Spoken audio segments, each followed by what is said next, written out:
Kehidupan dan warisan Martin Luther. Dia adalah seorang tokoh penting dalam sejarah kekristenan. Dalam episode ini, kita akan mempelajari perjalanan pribadi Luther, ajaran-ajaran utamanya, dampak dari ide-idenya, dan kontroversi yang muncul dari pendiriannya yang berani melawan norma-norma agama yang sudah mapan pada masanya. Mari kita gali bersama.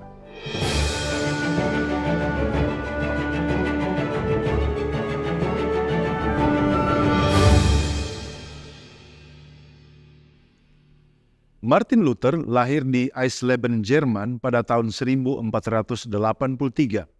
Dia tumbuh dalam keluarga Katolik yang taat.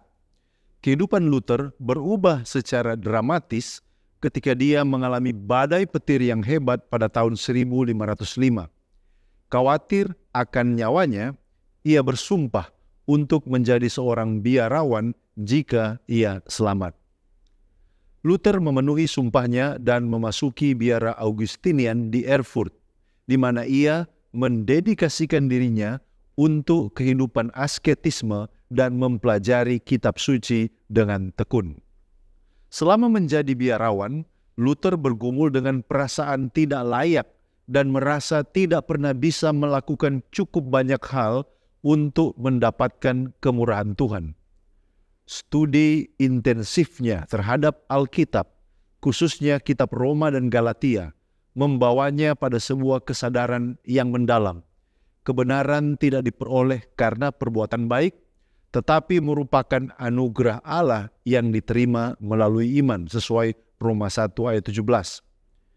Penemuan ini akan menjadi dasar teologi Luther dan mendorong di balik upayanya mereformasi gereja. Mari kita lihat ajaran-ajaran utama Luther. Ajaran-ajaran utama Luther yang berakar dari studinya terhadap kitab suci menantang doktrin-doktrin dan praktik-praktik yang berlaku di gereja Katolik Roma. Dia menekankan beberapa hal. Yang pertama adalah sola scriptura, artinya hanya Alkitab saja. Luther percaya bahwa Alkitab dan bukan tradisi gereja atau dekrit kepausan yang seharusnya menjadi otoritas tertinggi bagi iman dan praktik Kristen, sesuai dengan 2 Timotius 3 ayat 16 dan 17. Yang kedua, sola fide, hanya iman. Luther mengajarkan bahwa pembenaran atau dinyatakan benar di hadapan Allah diterima melalui iman dan bukan melalui perbuatan, Efesus 2 ayat 8-9. Dia menolak gagasan bahwa perbuatan baik atau indulgensi dapat menghasilkan keselamatan. Yang ketiga adalah sola gratia atau anugerah saja. Luther menekankan bahwa keselamatan adalah anugerah kasih karunia Allah yang diberikan secara cuma-cuma kepada orang-orang berdosa yang tidak layak. Roma 3 ayat 23-24. Upaya manusia sama sekali tidak dapat memperoleh kemurahan atau pengampunan Allah. Dan yang keempat adalah imamat bagi semua orang percaya. Luther berpendapat bahwa semua orang Kristen memiliki akses langsung kepada Allah melalui doa dan kitab suci tanpa perlu perantara manusia. 1 Petrus 2 ayat 9. Hal ini menantang struktur hierarkis gereja dan juga peran imamat. Ajaran-ajaran Luther yang dirangkum dalam katekismus kecil dan katekismus besar bertujuan untuk memberikan petunjuk yang jelas mengenai hal-hal penting dalam iman Kristen bagi para rohaniwan dan kaum awam. Pada tahun 1517, Luther terkenal dengan 95 tesisnya yang dipakukan di pintu gereja di Wittenberg. Dokumen ini yang awalnya ditujukan untuk perdebatan akademis, mengkritik penjualan indulgensi dan menyerukan untuk kembali kepada prinsip-prinsip Alkitab tentang kasih karunia dan iman. Luther berpendapat bahwa Alkitab dan bukan paus atau tradisi gereja seharusnya menjadi otoritas tertinggi untuk doktrin dan praktek Kristen. 95 tesis menyebar dengan cepat ke seluruh Eropa sebagian berkat penemuan mesin cetak baru-baru ini, yaitu gagasan Luther beresonansi dengan banyak orang yang juga memang tidak puas dengan korupsi dan penyalahgunaan di dalam gereja. Penerbitan tesis-tesis tersebut menandai dimulainya reformasi Protestan, sebuah gerakan yang secara permanen akan mengubah lanskap agama, politik, dan sosial di benua Eropa. Reformasi menantang otoritas paus dan tatanan agama yang sudah mapan waktu itu. Luther dan para reformis lainnya seperti John Calvin dan Ulrich Zwingli menekankan doktrin pembenaran oleh iman saja dan imamat bagi semua orang percaya.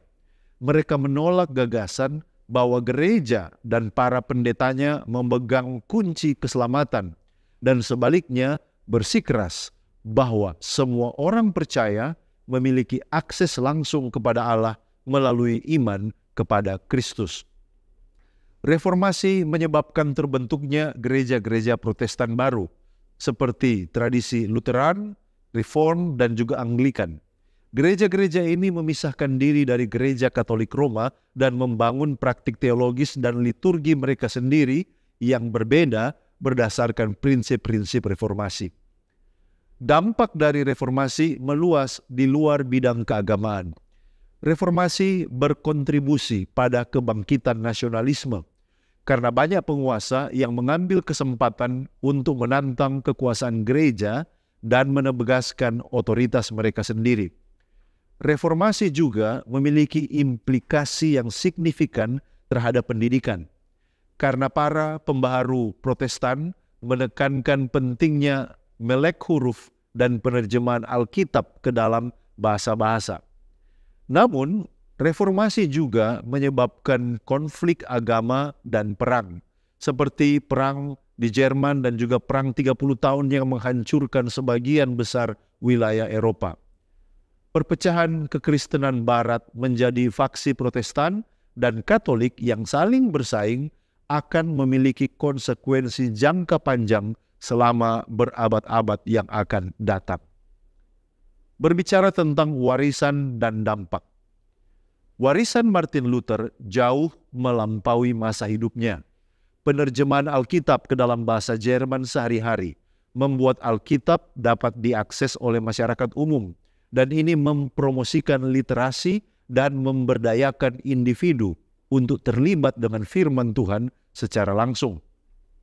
Penekanan Luther pada pendidikan mengarah pada pendirian sekolah-sekolah dan universitas yang membentuk arah pendidikan modern.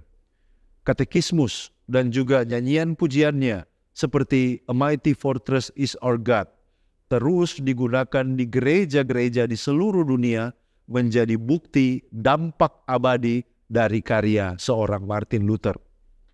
Reformasi Protestan yang dipicu oleh 95 tesis Luther menyebabkan terbentuknya berbagai denominasi Protestan dan sangat mempengaruhi kekristenan Barat.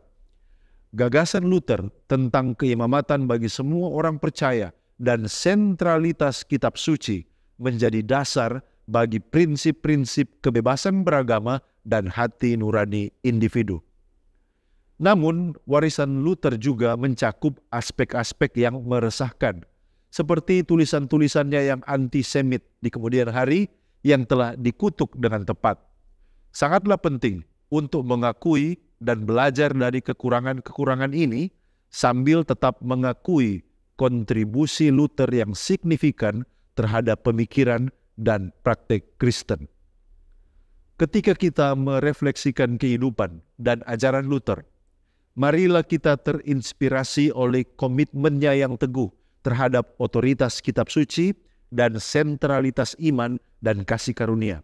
Kiranya kita seperti Luther dengan berani mengejar kebenaran, bahkan dalam menghadapi pertentangan, dan meninggalkan warisan yang menunjukkan kepada orang lain tentang kuasa Injil yang mentransformasi. Sekian dari saya, mari kita menggali firman Tuhan untuk memperluas wawasan dan mengharapkan terjadi pertumbuhan kerohanian. Jika Anda merasa diberkati dan dicerahkan oleh pembahasan ini, Silakan bagikan video ini kepada orang-orang terkasih dan kita akan berjumpa kembali pada episode berikutnya hanya di Depth Inside Growth. Tuhan Yesus memberkati.